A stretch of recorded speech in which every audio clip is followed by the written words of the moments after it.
entregada a algunos de los hombres más poderosos del mundo, según ella misma contó. Años después, su valentía destapó una de las redes de abuso sexual más grandes de la historia reciente. Hablamos del caso Epstein y de Virginia Roberts Giuffre. Su testimonio sacudió a hombres con poder, a la justicia estadounidense y hasta a la familia real británica. Ahora, años después, su nombre vuelve a aparecer en los últimos documentos publicados por el Departamento de Justicia sobre este caso. Pero, ¿quién era Virginia Giuffre y por qué fue clave para que el escándalo de abusos de Epstein saliera a la luz pública? Te lo contamos aquí. Para entender el papel de Virginia Giuffre en el caso Epstein, hay que empezar por su relación con el propio Jeffrey Epstein y su socia, Ghislaine Maxwell. Según el testimonio de Giuffre, todo comenzó en el año 2000 con lo que parecía una entrevista de trabajo. En ese momento, ella intentaba reconstruir su vida tras una infancia marcada por el abuso, los hogares de acogida y haber vivido en la calle desde muy joven. Giuffre trabajaba como asistente en los vestuarios del resort Mar-a-Lago en Florida, propiedad de Donald Trump. Allí conoció a Maxwell, quien le ofreció entrevistarla para un puesto como masajista. Cuando llegó a la casa de Epstein en Palm Beach, contó que él la estaba esperando desnudo.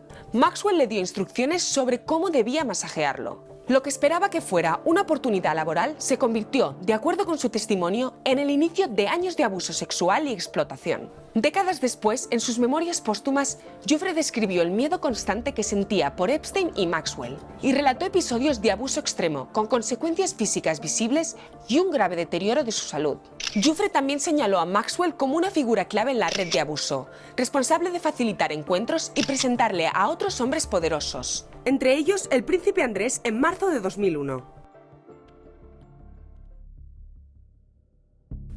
Giuffre contó que pasó de ser abusada a que, en sus propias palabras, se la pasaran como una bandeja de frutas entre los poderosos amigos de Epstein, mientras la llevaban en jets privados por todo el mundo. Según contó, en 2001, cuando tenía 17 años, Epstein la llevó a Londres y se la presentó al expríncipe Andrés. Giuffre afirmó que, tras acudir a un club nocturno, Maxwell le dijo que tenía que hacer con Andrés lo que hacía con Jeffrey. It was a wicked time in my life. It was a really scary time in my life. I had just been abused by a member of a royal family. So when you talk about these chains, you know, yeah, I wasn't chained to a sink, but these powerful people were my chains. En su demanda civil, Giuffre alegó que el príncipe abusó sexualmente de ella en 3 ocasiones, en la casa de Maxwell en Londres esa noche y más tarde en propiedades de Epstein en Manhattan y en Little St. James, en las Islas Vírgenes. El entonces príncipe desmintió los hechos y negó haber conocido a Giuffre y la veracidad de esta foto. Un año después de la demanda, en 2022, el expríncipe y Giuffre llegaron a un acuerdo económico extrajudicial para resolver la disputa sin llegar a juicio. Pero a raíz de este escándalo, el hermano del rey Carlos III de Inglaterra perdió su título de príncipe y otros privilegios reales. Giuffre contó que, para 2002, Epstein había perdido interés en ella porque la consideraba demasiado mayor. Esto le permitió convencerlo para que le pagara una formación profesional como masajista. Y Epstein y Maxwell la enviaron a un curso en Tailandia con la expectativa de que trajera de regreso a Estados Unidos a una joven tailandesa. Sin embargo, durante el viaje, Giuffre conoció a un hombre y se enamoró. Se casó 10 días después y se mudaron a Australia, donde formaron una familia y tuvieron 3 hijos. En 2009 presentó una demanda civil contra Epstein por explotación sexual, en la que apareció bajo el seudónimo J. Doe 102, y el caso se resolvió mediante un acuerdo antes de llegar a juicio.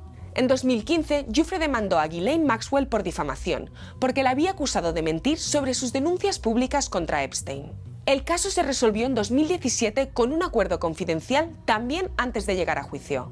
Giuffre no testificó cuando en 2022 Maxwell fue sentenciada a 20 años en prisión por reclutar y traficar jóvenes para que Epstein abusara de ellas.